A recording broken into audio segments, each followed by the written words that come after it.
ಸಾಕಷ್ಟು ಜನ ಆರೋಗ್ಯದ ದೃಷ್ಟಿಯಿಂದ ತಾಜಾ ತರಕಾರಿಗಳನ್ನು ತಿಂತಾರೆ. ಆದರೆ ನೀವು ತಿನ್ನುವಂತಹ ತಾಜಾ ತರಕಾರಿಗಳಲ್ಲಿ ವಿಷಕಾರಕ ಅಂಶ ಇರ್ತದೆ. ಹುಷಾರ್, ನೀವು ಪ್ರತಿನಿತ್ಯ ತಿಂತಾ ಇರೋದು ತರಕಾರಿ ಅಲ್ಲ, ವಿಷ ಅನ್ನೋದು ನಿಮಗೆ ನೆನಪಿರಲಿ. ಯಾಕಂದರೆ ನೀವು ಪ್ರತಿನಿತ್ಯ ಸಾಕಷ್ಟು ತರಕಾರಿಗಳನ್ನು ತಿಂತೀರಾ, ಆದರೆ ಅದು ಎಷ್ಟರ ಮಟ್ಟಿಗೆ ಸೇಫು? ತರಕಾರಿಗಳು ಡೇಂಜರ್, ನಿಮ್ಮ ಆರೋಗ್ಯಕ್ಕೂ ಮಾರಕ. ಅದು ವಿಷಕಾರಿ ಅಂಶವನ್ನು ಈಗ ಬೆಂಗಳೂರಿನಲ್ಲಿ ಒಂದು ಕಡೆ ಆತಂಕ ಸೃಷ್ಟಿಯಾಗ್ತಾ ಇದೆ. ತರಕಾರಿ ಪ್ರಿಯರಿಗೆ ಈಗ ಭಯ ಶುರುವಾಗ್ತಾ ಇದೆ. ತರಕಾರಿಗಳಲ್ಲಿ ಸೀಸದ ಅಂಶ ಪತ್ತೆಯಾಗಿದೆ. ಜನರಿಗೆ ಈಗ ಆತಂಕ ಕಾಡ್ತಾ ಇದೆ. ತಾಜಾ ತರಕಾರಿಗಳನ್ನು ತಿನ್ನೋ ಮುನ್ನ ಹುಷಾರಾಗಿರಿ, ಯಾಕಂದರೆ ಅದರಲ್ಲಿ ಸೀಸದ ಅಂಶ ಈಗ ಪತ್ತೆಯಾಗಿದೆ. ತರಕಾರಿಗಳಲ್ಲಿ ಸೀಸದ ಅಂಶ ಪತ್ತೆಯಾಗಿರೋದ್ರಿಂದ ನಿಜಕ್ಕೂ ಜನರಿಗೆ ಆತಂಕ ಕಾಡ್ತಾ ಇದೆ. ಇವತ್ತು ಸಾಕಷ್ಟು ಜನ ಸಸ್ಯಾಹಾರಿಗಳು ವಿವಿಧ ಬಗೆಯ ತರಕಾರಿಗಳನ್ನು ತಿಂತಾರೆ. ಯಾಕಂದರೆ ಒಂದು ಕಡೆಗೆ ನಾನ್ ವೆಜ್ ಪ್ರಿಯರಾದರೂ ಕೂಡ ಏನು ಡೈಲಿ ನಾನ್ ವೆಜ್ ತಿನ್ನೋಕ್ಕಾಗಲ್ಲ. ವಾರದಲ್ಲಿ 2 ದಿವಸನೋ 3 ದಿವಸನೋ ನಾನ್ ವೆಜ್ ತಿಂತಾರೆ, ಮಿಕ್ಕಿದ ದಿವಸ ಎಲ್ಲ ತರಕಾರಿನೇ ತಿಂತಾರೆ. ಆ ನಿಟ್ಟಿನಲ್ಲಿ ನೀವು ತಿನ್ನುವಂತಹ ತರಕಾರಿ, ನೀವು ಮಾರುಕಟ್ಟೆಗೆ ಹೋಗಿ ಬಗೆಯ ಪಳಪಳ ಅಂತ ಹೊಳಿತಾ ಇರ್ತದೆ ತರಕಾರಿಗಳು ಅಲ್ಲಿ ಹೋಗಿ ತರುವಾಗ. ಆದರೆ ಅದು ಎಷ್ಟರ ಮಟ್ಟಿಗೆ ಸೇಫ್ ಆಗಿರ್ತದೆ? ನಿಜಕ್ಕೂ ಅದನ್ನು ಯಾವ ಗೊಬ್ಬರ ಹಾಕಿ ಬೆಳೆಸಿರ್ತಾರೆ, ಮತ್ತು ಅಲ್ಲಿ ಎಷ್ಟು ವಿಷಕಾರಕ ಅಂಶ ಇರ್ತದೆ, ಅದು ಎಲ್ಲವನ್ನೂ ಕೂಡ ನೀವು ಗಮನ ಹರಿಸಲೇಬೇಕಾಗ್ತದೆ. ಯಾಕಂದರೆ ನಾವು ತಿನ್ನುವಂತಹ ಆಹಾರವೇ ನಮಗೆ ಔಷಧ ಆಗಬೇಕು. ಆದರೆ ಇಲ್ಲಿ ಏನಾಗ್ತಾ ಇದೆ ಅಂದರೆ, ನಾವು ತಿನ್ನುವಂತಹ ಆಹಾರದಿಂದ ನಾವು ಮತ್ತೆ ಹೋಗಿ ಔಷಧಿ ತಗೊಳ್ಬೇಕಾದಂಥ ಪರಿಸ್ಥಿತಿ ಬರ್ತಾ ಇದೆ. ಯಾಕಂದರೆ ನಾವು ತಿಂತಾ ಇರೋದು ಆಹಾರ ಅಲ್ವಲ್ಲ, ನಾವು ತಿಂತಾ ಇರೋದು ವಿಷ ಅನ್ನೋದು ಈಗ ಸಾಬೀತಾಗ್ತಾ ಇದೆ. ತರಕಾರಿಯಲ್ಲಿ ತಾಮ್ರ, ಸೀಸ, ಕಬ್ಬಿಣದ ಅಂಶ ಪತ್ತೆಯಾಗಿರುವಂತಹ ಮಾಹಿತಿ. ಸೊಪ್ಪು ಅಂತ ಸವಿಯುವ ಮುನ್ನ ಎಚ್ಚರ, ಬೀನ್ಸ್ ಕೂಡ ಕಂಟಕ. 19 ವೆಜಿಟೇಬಲ್ಸ್ ಡೇಂಜರ್, ಸ್ಫೋಟಕ ವರದಿ ಈಗ ಬೆಚ್ಚಿ ಬೀಳಿಸ್ತಾ ಇದೆ. ನಿತ್ಯ ಸೇವಿಸುವ ತರಕಾರಿಗಳಲ್ಲಿ ಸೀಸ, ಕ್ರಿಮಿನಾಶಕ ಅಂಶ ಪತ್ತೆಯಾಗಿದೆ. 72 ತರಕಾರಿ ಪರೀಕ್ಷೆಗೆ ಒಳಪಡಿಸಿದ್ರು. 19 ತರಕಾರಿಗಳು ಅದರಲ್ಲಿ ಡೇಂಜರ್ ಅಂತ ಗೊತ್ತಾಗ್ತಾ ಇದೆ. ತರಕಾರಿಯಲ್ಲಿ ತಾಮ್ರ, ಸೀಸ, ಕಬ್ಬಿಣದ ಅಂಶ ಪತ್ತೆಯಾಗಿದೆ.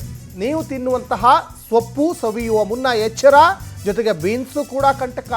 19 ವೆಜಿಟೇಬಲ್ಸ್ ಡೇಂಜರ್ ಅಂತ ಗೊತ್ತಾಗ್ತಾ ಇದೆ. ನೋಡಿ, 72 ತರಕಾರಿ ಮಾದರಿಗಳನ್ನು ಅದನ್ನು ಟೆಸ್ಟ್ ಮಾಡಿದಂಥ ಸಂದರ್ಭದಲ್ಲಿ FSSAI ಅನುಮೋದಿತ ಪ್ರಯೋಗಾಲಯದಲ್ಲೇ ಪರೀಕ್ಷೆಗೆ ಒಳಪಡಿಸಿದ್ರು ತರಕಾರಿನ. 72ರ ಪೈಕಿ 19 ಮಾದರಿಗಳಲ್ಲಿ ಕೀಟನಾಶಕ ಅಂಶ ಪತ್ತೆಯಾಗಿದೆ. ಇವತ್ತು ನೋಡಿ, ಈ ತರಕಾರಿ ಮಾರಾಟ ಮಾಡೋರು ಸಹಜವಾಗಿ ಅದನ್ನು ವ್ಯಾಪಾರದ ದೃಷ್ಟಿಯಿಂದ ಕೆಮಿಕಲ್ ಹಾಕಿ ಬೆಳೆಸೋದು. ನೀವು ಇವತ್ತು ಯಾವುದೇ ನೀವು ಅಕ್ಕಿಯಿಂದ ಹಿಡಿದು ರಾಗಿಯಿಂದ ಹಿಡಿದು ತರಕಾರಿಯಿಂದ ಹಿಡಿದು ಪ್ರತಿಯೊಂದನ್ನು ಕೂಡ ನೀವು ಕೆಮಿಕಲ್ ಹಾಕಿಯೇ ಬೆಳೆಸೋದು. ನೋಡಲಿಕ್ಕೆ ತುಂಬ ಚೆನ್ನಾಗಿರ್ತದೆ. ನೀವು ಮಾರುಕಟ್ಟೆಗೆ ಹೋಗಿ ನೋಡಿದ ತಕ್ಷಣ ತಗೊಂಡ್ಬಿಡಬೇಕು ಅನಿಸ್ತದೆ ನಿಮಗೆ. ಆದರೆ ಅದು ಎಷ್ಟು ವಿಷಪೂರಿತವಾಗಿರ್ತದೆ ಅನ್ನಲಿಕ್ಕೆ ಈ ಲ್ಯಾಬ್ ಟೆಸ್ಟ್ ಹೇಳ್ತಾ ಇದೆ. 72 ತರಕಾರಿ ಮಾದರಿಯಲ್ಲಿ 19 ಡೇಂಜರ್. ಕಳೆದ ವರ್ಷ 72 ತರಕಾರಿ ಮಾದರಿಗಳನ್ನು ಸಂಗ್ರಹಿಸಿ ಪರಿಶೀಲನೆಗೆ ಒಳಪಡಿಸಲಾಗಿತ್ತು. ಕೋಲಾರ, ಚಿಕ್ಕಬಳ್ಳಾಪುರ, ನೆಲಮಂಗಲದಲ್ಲಿ ಮಣ್ಣಿನ ಪರಿಶೀಲನೆ ಕೂಡ ಆಗಿತ್ತು. 13 ಸ್ಥಳಗಳಲ್ಲಿ 26 ಬಗೆಯ ಮಣ್ಣಿನ ಮಾದರಿ ಸಂಗ್ರಹಿಸಿ ತಪಾಸಣೆ. ಸುಮಾರು 23 ಮಣ್ಣಿನ ಮಾದರಿ ಕಲುಷಿತವಾಗಿರುವ ಮಾಹಿತಿ ಸಿಗ್ತಾ ಇದೆ. ತರಕಾರಿ ಪ್ರಿಯರಿಗೆ ನಿಜಕ್ಕೂ ಇದು ತೀವ್ರ ಆತಂಕವನ್ನು ಹುಟ್ಟಿಸ್ತಾ ಇದೆ ಈ ಸ್ಫೋಟಕ ವರದಿ.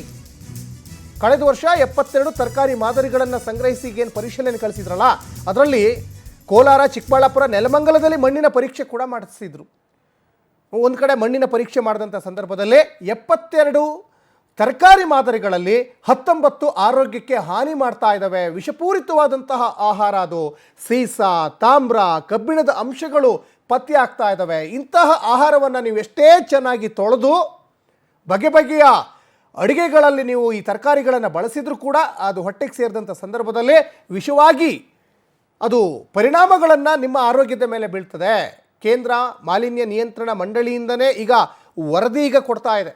ಸಾವಯವ ಬದನೆಯಲ್ಲೂ ಕೂಡ 20 ಪಟ್ಟು ಹೆಚ್ಚಿನ ಸೀಸ ಈಗ ಪತ್ತೆ ಆಗ್ತಾ ಇದೆ. ನೋಡಿ, ಅಲ್ಲಿ ವಿವಿಧ ಬಗೆಯ ತರಕಾರಿಗಳನ್ನು ನೀವು ಕೊಂಡ್ಕೊಳ್ಳೋಕೆ ಹೋಗ್ತೀರಾ, ಅಲ್ಲಿ ಹೆಚ್ಚು ಪ್ರಮಾಣದ ಸೀಸ ಸೇವನೆಯಿಂದ ನರದೌರ್ಬಲ್ಯ ಆಗ್ತಾ ಇದೆ.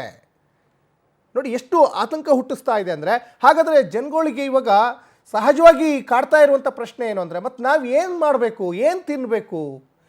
ಯಾವುದ್ರಲ್ಲೂ ಆದ್ರೂ ವಿಷನೇ ಇದ್ದರೆ ನಾವು ಏನು ತಿನ್ನಬೇಕು ಸ್ವಾಮಿ ಅಂತ ಸಹಜವಾಗಿ ಜನಗಳು ಪ್ರಶ್ನೆ ಮಾಡ್ತಾರೆ. ಇದಕ್ಕೆ ಸರ್ಕಾರದವರೇ ಉತ್ತರ ಕೊಡಬೇಕು. ಈ ಬಗ್ಗೆ ಸಾಕಷ್ಟು ಡೀಟೇಲ್ಸನ್ನು ನಮ್ಮ ಪ್ರತಿನಿಧಿ ವರ್ಷಿತಾ ಕೊಡ್ತಾ ಹೋಗ್ತಾರೆ. ವರ್ಷಿತಾ, ಸಹಜವಾಗಿ ಸಾಕಷ್ಟು ಜನ ಅವರು ಮಾಂಸಾಹಾರಿಗಳಾಗಿರ್ಬೋದು, ಸಸ್ಯಾಹಾರಿಗಳಾಗಿರ್ಬೋದು, ಸಾಕಷ್ಟು ತರಕಾರಿ ಪ್ರಿಯರು ಸಾಕಷ್ಟು ಜನ ಇರ್ತಾರೆ. ವಿವಿಧ ಬಗೆಯ ತರಕಾರಿಗಳನ್ನು ಮಾರುಕಟ್ಟೆಗೆ ಹೋಗಿ ತಗೊಳ್ತಾರೆ. ಆದರೆ ಈ ತರಕಾರಿಗಳಲ್ಲಿ ಈಗ ವಿಷಪೂರಿತ ತರಕಾರಿ ಅನ್ನೋದು ಗೊತ್ತಾಗ್ತಾ ಇದೆ. ಏನಿದೆ ಇದ್ರ ಬಗ್ಗೆ ಹೆಚ್ಚಿನ ಡೀಟೇಲ್ಸ್? ಯಾವ್ಯಾವ ತರಕಾರಿಯಲ್ಲಿ ಎಷ್ಟೆಷ್ಟು ಈಗ ವಿಷಕಾರಕ ಅಂಶ ಪತ್ತೆಯಾಗಿದೆ? ಏನು ಕತೆ ವರ್ಷಿತಾ? ಎಸ್ ಸಚಿನ್, ಈಗ ತರಕಾರಿಗಳನ್ನು ತಿಂದರೆ ನಮ್ಮ ಆರೋಗ್ಯ ತುಂಬ ಉತ್ತಮವಾಗಿರುತ್ತೆ ಅನ್ನುವಂಥದ್ದನ್ನು ಸಾಕಷ್ಟು ಡಾಕ್ಟರ್ಗಳು ಕೂಡ ರೆಫರ್ ಮಾಡ್ತಾರೆ. ಜೊತೆಗೆ ಅದು ನಮಗೂ ಕೂಡ ಗೊತ್ತೇ ಇದೆ, ತರಕಾರಿ ಸೊಪ್ಪುಗಳನ್ನು ತಿನ್ನೋದ್ರಿಂದ ನಮ್ಮ ದೇಹಕ್ಕೆ ಎಷ್ಟರ ಮಟ್ಟಿಗೆ ಒಳ್ಳೆಯದಾಗುತ್ತೆ ಅನ್ನುವಂಥದ್ದು.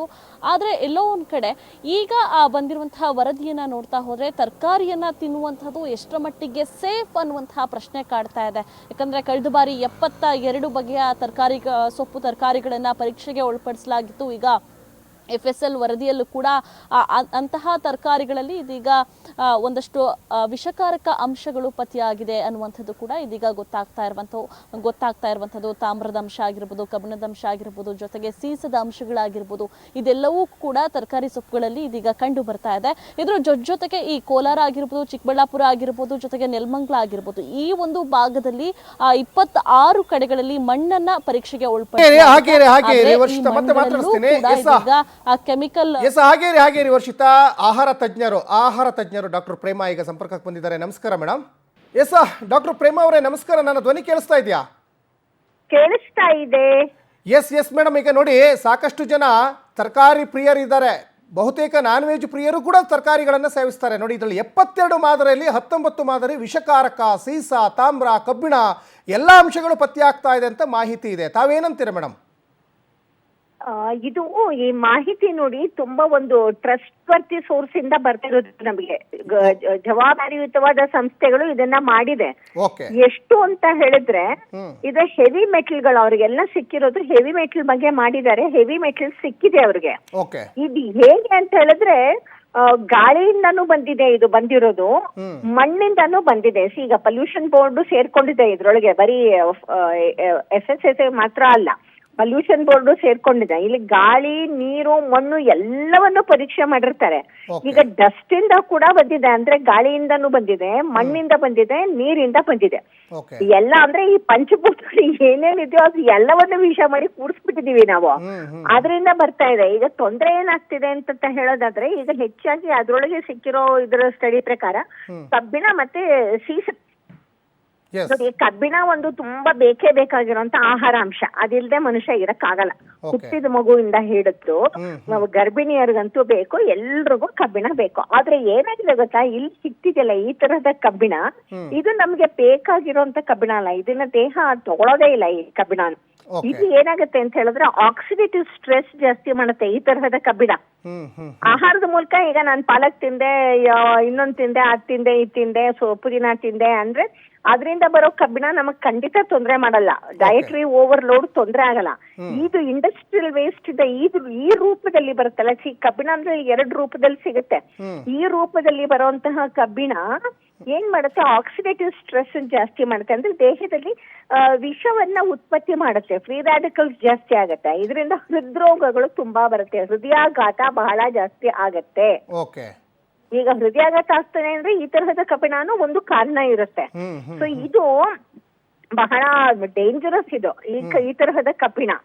ಇನ್ನೊಂದು ನಮ್ಗೆ ಈ ಸ್ಟಡಿ ಒಳಗೆ ಏನ್ ಕಾಣಿಸ್ತಾ ಇದೆ ಅಂದ್ರೆ ಸೀಸದ ಪ್ರಮಾಣ ಜಾಸ್ತಿ ಕಾಣಿಸ್ತಾ ಇದೆ. ಸೀಸ ಅಂತೂ ಅತ್ಯಂತ ಡೇಂಜರಸ್ ಆಗಿರುವಂತಹ ಹೆವಿ ಮೆಟಲ್ ಇದು. ಡಾಕ್ಟರ್ ಪ್ರೇಮ ಅವರೇ, ಸಹಜವಾಗಿ ನೋಡಿ ಆಹಾರ ಪ್ರಿಯರಲ್ಲಿ ಕಾಡ್ತಾ ಇರುವಂತ ಒಂದು ಪ್ರಶ್ನೆ ಅಂದ್ರೆ, ಈಗ ಎಲ್ರಿಗೂ ಕೂಡ ಗೊತ್ತಿದೆ, ಈಗ ರಾಸಾಯನಿಕ ಗೊಬ್ಬರಗಳನ್ನ ಹಾಕಿನೇ ತರಕಾರಿಯನ್ನ ಬೆಳೆಸ್ತಾರೆ ಅಂತ. ಸೊಲ್ಯೂಷನ್ ಏನ್ ಕೊಡ್ತೀರಾ ಅಂತ? ಸೊಲ್ಯೂಷನ್ ಏನ್ ಕೊಡುದು, ಬರೀ ರಾಸಾಯನಿಕ ಗೊಬ್ಬರ ಒಂದ್ರಿಂದಾನೇ ಬಂದಿಲ್ಲಪ್ಪ. ಇದು ಗಲೀಜು, ಈ ವಿಷ ಇಂಡಸ್ಟ್ರಿಯಲ್ ವೇಸ್ಟ್ ಇಂದಾನು ಬರ್ತಾ ಇದೆ. ಇಂಡಸ್ಟ್ರಿಯಲ್ ವೇಸ್ಟ್ ಗೊಬ್ಬರಗಳನ್ನ ಹಾಕೋದು 2ರಿಂದಾನು ಬರ್ತಾ ಇದೆ. ಅಂದ್ರೆ ನಾವೀಗ ಏನಾಗ್ಬಿಟ್ಟಿದೆ ಪರಿಸ್ಥಿತಿ ಅಂತಂದ್ರೆ, ರೈತಂಗೆ ನೀನ್ ರಾಸಾಯನಿಕ ಗೊಬ್ಬರ ಹಾಕ್ಲೇಬೇಡ, ಪೆಸ್ಟಿಸೈಡ್ ಹಾಕ್ಲೇಬೇಡ ಅಂತಂದ್ರೆ ಈಗ ನಾವು ತುಂಬಾ ಮುಂದೆ ಬಂದ್ಬಿಟ್ಟಿದೀವಿ. ಹಿಂದಕ್ಕೆ ಹೋಗೋಕ್ ಕಷ್ಟ ಆಗತ್ತೆ. ಆದ್ರೆ ತುಂಬಾ ಮುಂದೆ ಎಲ್ಲಿಟ್ಟಿದೀವಿ ತಪ್ಪಾಗ್ತಿರೋದು, ಅದು ರೈತನ್ಗೆ ಒಂದಷ್ಟು ಕಮಿಟ್ಮೆಂಟ್ ಇರ್ಬೇಕು. ನನ್ನಿಂದ ಒಳ್ಳೆ ಆಹಾರ ಮಾತ್ರನೇ ಹೋಗ್ಬೇಕು, ಎಷ್ಟು ಬೇಕೋ ಅಷ್ಟು ಮಾತ್ರ ಅಂತಾರೆ. ಇದೇನ್ರಿ ಇದು, ಇವ್ರಂತರ ಅನ್ಕಂಟ್ರೋಲ್ಡ್ ಆಗಿ ಹೊಡಿತಾ ಇದ್ದಾರೆ. ಎಲ್ಲೋ ಒಂಚೂರು ಹುಳ ಕಂಡ್ರೆ ಹೊಡಿ, ಇನ್ನೊಂದೇನೋ ಕಂಡ್ರೆ ಹೊಡಿ ಆತರ ಮಾಡ್ತಾ ಇದಾರೆ. ಅದು ಮಾಡೋದು ಬೇಡ, ಇದು ಕಂಟ್ರೋಲ್ಡ್ ಲೆವೆಲ್ ಅಲ್ಲಿ ಇರ್ಬೇಕು. ಈಗ ಒಂದು ಪೊಲ್ಯೂಷನ್ ಸರ್ಕಾರಗಳು ರೈತರು ಪೆಸ್ಟಿಸೈಡ್ ಹೊಡೆಯೋದನ್ನ ಪೂರ್ಣ ನಿಗಾ ಇಡಬೇಕಾಗಿ ಬಂದಿದೆ. ಪೂರ್ಣ ನಿಗಾ ಇಟ್ಟಿಲ್ಲ, ಇಟ್ಟಿರೋ ಹಾಗೆ ಇದೆ, ಅಲ್ಲಲ್ಲಿ ಇದೆ, ಪಾಲಿಸಿ ಪ್ರಕಾರ ಇದೆ. ಬಟ್ ಅದ್ ಖಂಡಿತ ನಡೀತಿಲ್ಲ. ಸಣ್ಣ ಸಣ್ಣ ರೈತರುಗಳು, ದೊಡ್ಡ ರೈತರುಗಳು ಎಕರೆ ಗಟ್ಲೆ ಇಟ್ಕೊಂಡ್ರವ್ರು ಯಾರು ನಿಗಾ ಇಲ್ಲದೆ ಹೊಡಿತಾ ಇದ್ದಾರೆ. ಅದು ದೊಡ್ಡ ತಪ್ಪಾಗಿರೋದು. ಡಾಕ್ಟ್ರೆ, ಈಗ ರಾಸಾಯನಿಕ ರಸಗೊಬ್ಬರಗಳು ಸರ್ಕಾರವೇ ಅಲ್ವಾ ಸಪ್ಲೈ ಮಾಡೋದು ರೈತರಿಗೆ? ಹೌದು, ಅದನ್ನೇ ಬೇಡ ಅನ್ನಕ್ ಆಗ್ತಾನೆ ಇಲ್ಲ ನಮಗೆ. ನೀವು ಕಂಟ್ರೋಲ್ ಮಾಡಿ ಅಂತ ಹೇಳ್ತಾ ಇರೋದು. ರೈತನಿಗೂ ಕಮಿಟ್ಮೆಂಟ್ ಇರಬೇಕು, ನಾನು ಇಷ್ಟೇ ಹಾಕ್ಬೇಕು ಅಂತ. ರೈತನಿಗೆ ನೋಡಿ ಒಂದು ಇನ್ಸ್ಟ್ರಕ್ಷನ್ಸ್ ಇದೆ, ನೀನ್ ಇಷ್ಟೇ ಹಾಕ್ಬೇಕು ಅಂತ. ಆ ಇನ್ಸ್ಟ್ರಕ್ಷನ್ಸ್ ಅವ್ರು ನೋಡೋದೇ ಇಲ್ಲ, ಸುಮ್ನೆ ಹೊಡಿತಾರೆ. ಸರ್ಕಾರಗಳು ಅಷ್ಟೇನೇನೆ ಕುತ್ಕೊಂಡು ಸುಮ್ನೆ ಇರುತ್ತವೆ. ಪರಿಪೂರ್ಣ ನಿಗಾ ಇಡಬೇಕು ಅಂತ ನಾನು ಹೇಳ್ತಾ ಇರೋದಿಲ್ಲಿ. ನೀವು ತೆಗೆದೇ ಬಿಡಿ, ಇದನ್ನ ತಿರಸ್ಕರಿಸ್ಬಿಡಿ ಅನ್ನಕ್ ಆಗಲ್ಲ. ತುಂಬಾ ಮುಂದೆ ಬಂದ್ಬಿಟ್ಟಿದೀವಿ ಮನುಷ್ಯ. ತುಂಬಾ ಶತಮಾನಗಳ ಕೆಳಗೆ ಬೆಳೆಸ್ಕೋತೀವಿ ಅಂತ ಅನ್ನಕ್ ಆಗಲ್ಲ. ಕಷ್ಟ ಇದೆ, ಸಾಧ್ಯ ಇಲ್ಲ ಅಂತಿಲ್ಲ, ಕಷ್ಟ ಇದೆ. ಧನ್ಯವಾದ ಡಾಕ್ಟರ್ ಪ್ರೇಮ ಅವರ. ಇಷ್ಟೊತ್ತು ಪವರ್ ಟಿವಿ ಜೊತೆ ಮಾತಾಡಿದ್ರಿ, ಸಾಕಷ್ಟು ಡೀಟೇಲ್ಸ್ ಅನ್ನ ಕೊಟ್ರಿ. ಜೊತೆಗೆ ವರ್ಷಿತಾ, ನಿಮಗೂ ಕೂಡ ಧನ್ಯವಾದ.